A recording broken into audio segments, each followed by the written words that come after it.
عالمی مظاہرہ برائے قرأت کلام پاک میں مراکش کے یونس مصطفیٰ غربی نے 50 لاکھ سعودی ریال جیتے۔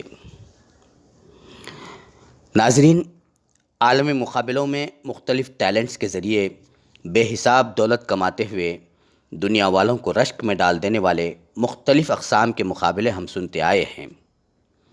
آج ہم آپ کو ایک ایسے مقابلے کے بارے میں بتانے جا رہے ہیں جس کا تعلق صرف دنیا ہی کمانا نہیں بلکہ دنیا والوں کو قرآن کی طرف اور دین کی طرف رغبت دلانے والا دلچسپ عالمی مظاہرہ برائے تلاوت قرآن پاک و اذان ہے۔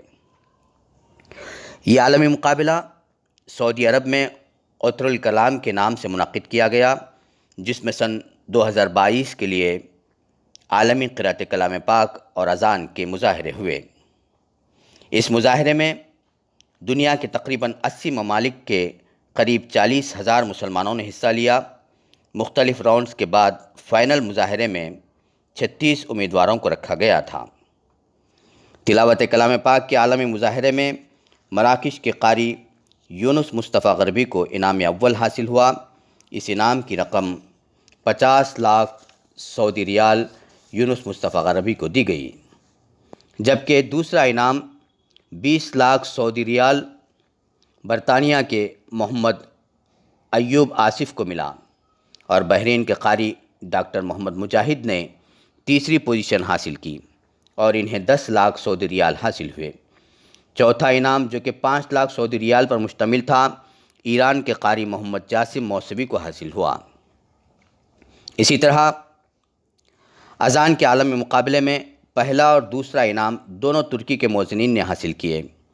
ترکی کے مؤذن محسن علی کارا نے پہلا انعام 2 ملین سعودی ریال حاصل کیے اور دوسرا انعام البجان جیلک نے 10 لاکھ ریال پر مشتمل دوسرا انعام حاصل کیا، جبکہ تیسرا انعام سعودی عرب کے مؤذن عبد الرحمن بن عادل نے جیتا، جس کی مقدار 5 لاکھ سعودی ریال تھی۔ چوتھا انعام بھی سعودی عرب ہی کے شہری انس الرحیلی نے جیتا، جس کی مقدار 2,50,000 سعودی ریال تھی۔ یہ مظاہرے یقیناً مسلمانوں میں قرآن سے رغبت پیدا کرنے میں اور نوجوانوں میں نماز کا شوق پیدا کرنے میں ممید و مددگار ثابت ہو سکتے ہیں۔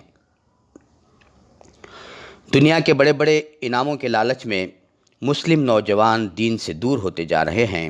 یقیناً اس طرح کے مقابلے ان نوجوانوں کو قرآن کی طرف راغب کرنے میں ایک اہم کردار ادا کر سکتے ہیں۔ آج کے اس ویڈیو میں بس اتنا ہی۔